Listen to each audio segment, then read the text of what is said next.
SAS hero Chris Ryan is a man with a mission. Can he survive 4 days in the jungle and escape an elite squad of soldiers hunting him down?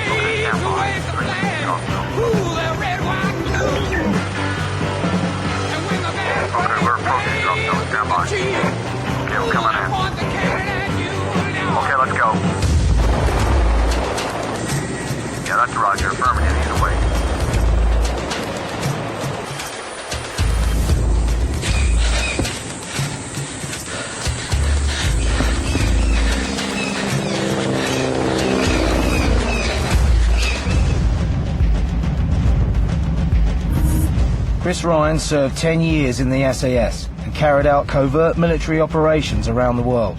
In the First Gulf War, he was a member of the famous Bravo 20 patrol, which ran into deep trouble on a mission behind enemy lines.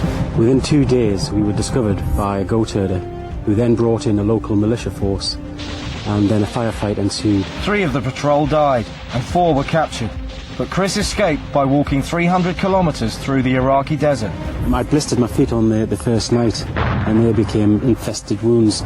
There was pus oozing out of them. I lost all my toenails, and then the pain would just hit you, and it was like standing on hot coals. I'd lost 36 pounds in body weight. I had bed sores all over my legs, my back and spine and arms.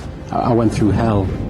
His 8-day walk remains the longest escape and evasion in SAS history.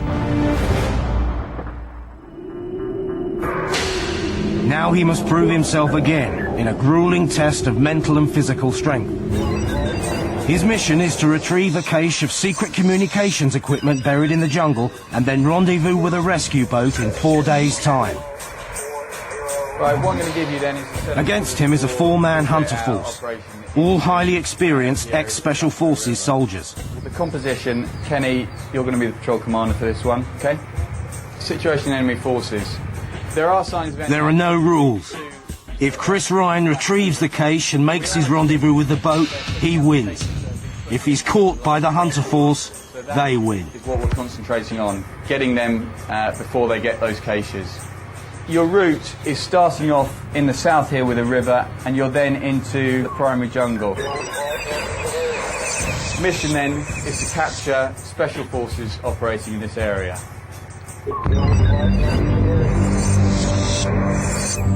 The cache lies 5 kilometres north of the river. I'm looking for a suitable crossing point.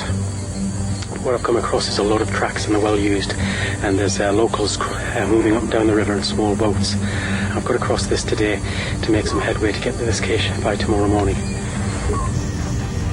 Chris Ryan will be on his own throughout the mission, filming himself on a mini camera and only occasionally meeting up with film crews. Special Forces troops all over the world have got caches in different areas. In case of conflict, if a conflict breaks out, they can move into an area and be resupplied with ammunition, rations, water, and other sensitive equipment. The scenario has been set by Chris Plimming, a former parachute regiment officer. He's neutral and will control the exercise by feeding information to both sides as necessary. Chris has been dropped off about 200 metres away from the River Platano, close to the village of Limaraya. What he's got to do is make his way up through the jungle and to the cache, which is about here. Having successfully found and picked up the cache, he's then got to move north to the coast.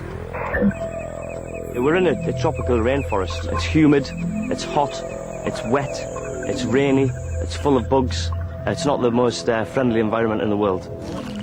They've had no acclimatisation. They're coming into this environment. They're going straight into arduous tasks.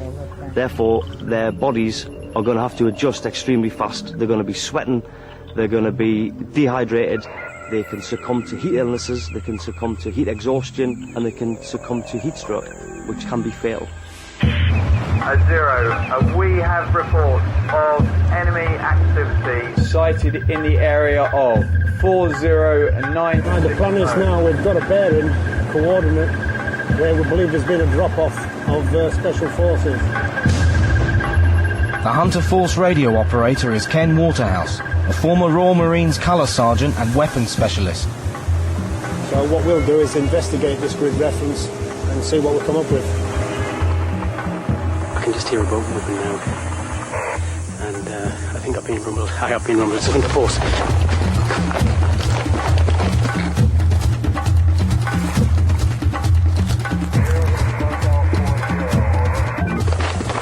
I'm going to have to make some ground up here now and move. Now the guys will be looking for any sign that I've left, so they're going to be slowed up, slightly delayed, but now they're on to me. They're possibly anything from 100 feet away, so we're in real close proximity now. Simon Harris is a former team commander of 16 Air Assault's Elite Pathfinder platoon, a crack reconnaissance team. Because you need a definite start point to pick up the quarry. This is a well-marked track that runs on our bearing, which has got fresh sign to it. I have to move further down the river to look at getting another crossing point. That river's a bit of a concern. Yeah, it's quite wide and it's fast flowing as well.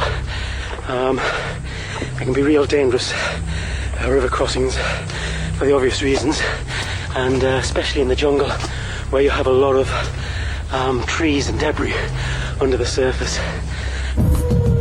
Kenny Taylor, the Hunter Force patrol leader, is a former US Navy SEAL, the American equivalent of the SAS.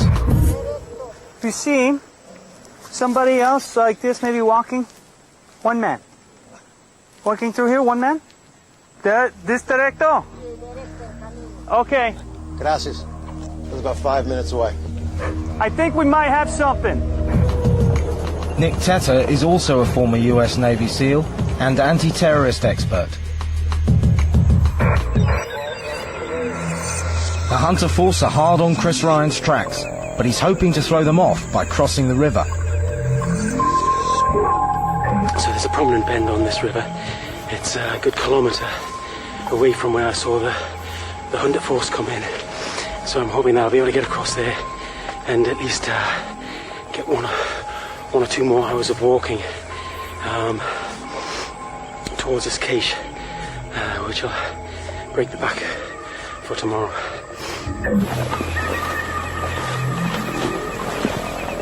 There's good fresh sign.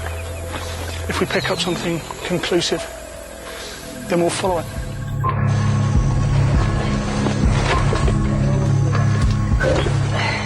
I lie up, I'll prep my equipment. Basically, I'll have to waterproof everything, the radio. I have to be 100% sure that that's sealed.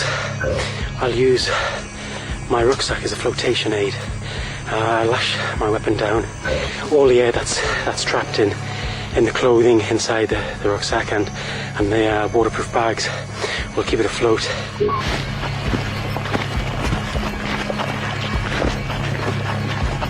These are heel prints.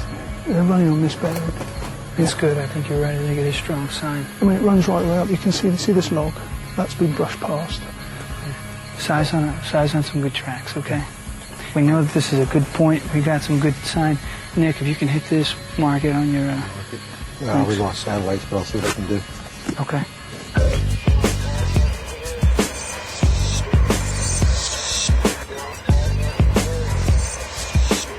Chris and the Hunter Force have both got these boxes here with them. What this is a satellite transmitter transmitting a positional beacon. Now we're picking that information up using this satellite phone to link into the internet, relating it to the satellite images we've got, and then we're projecting it onto the screen here. Now we've got our first beacon, and this is a beacon for the Hunter Force showing their position about 1 kilometre south of the river.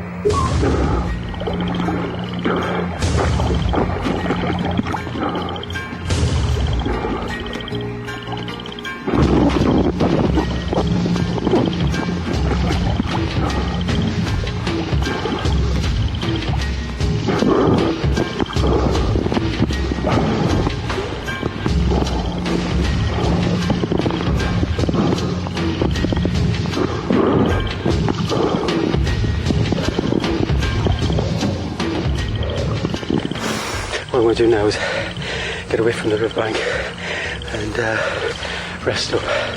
I'll drop my bow again and then move back down, replenish my water, and then take 5 minutes, get my bearings, and then start making my way to the cache. I've got about 2 more hours before it's dark, so I'm going to have to send a radio scad and find somewhere to lie up.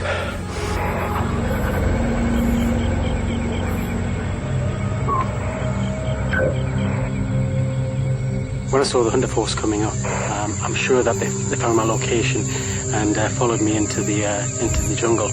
I made the 700 meters quite quickly, crossed the river, and then I moved into the jungle about 200 or 300 meters, and I'm going to set up camp, get something to eat.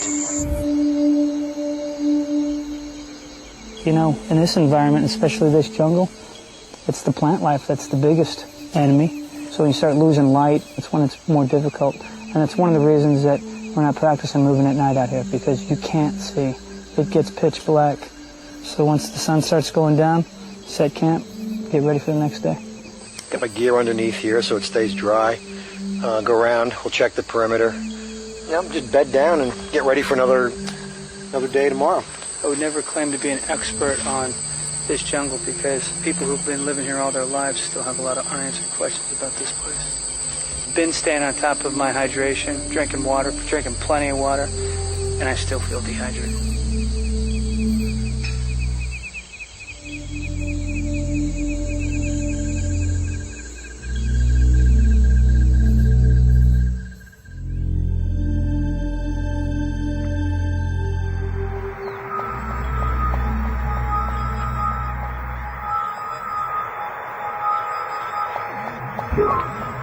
We've picked up Chris's first positional beacon, and it's just showing that he spent the night on the north side of the river about 50 yards into the jungle.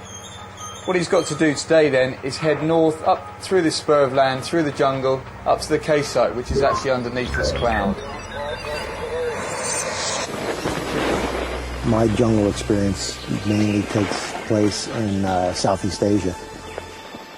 There you can move more so at night. Here you can't move at night. You're moving during the day, it's hard on you because it's hot, it's humid.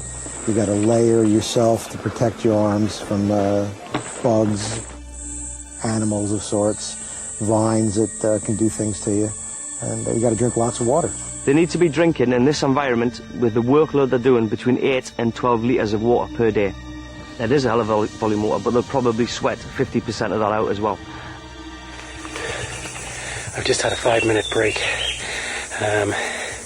The heat is very intense now, and it's just coming out of me. As you can see, I'm just constantly soaking. It's sweating. I'm going to be well out of water by the time I hit this cache.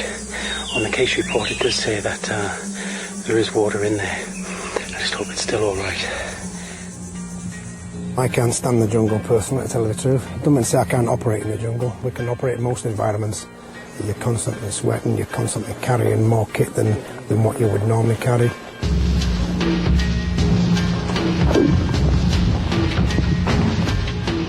Navigation's proving to be quite hard here because of the density of the jungle. Keep getting caught up. The thing to do is not to fight it, it's just take your time and try and squeeze through, not making or leaving much sign and tracks for the guys to be following me. In the last half hour, Chris has moved 400 metres from the position where he spent the night up along this spur to here. And in this sort of terrain, that's quite good going. Bearing in mind this is heavily farmed, there's a lot of people, buildings. A la derecha. Gracias. The person that we're chasing is gone across the river. We're going to try and find that spot, decide how we're going to negotiate.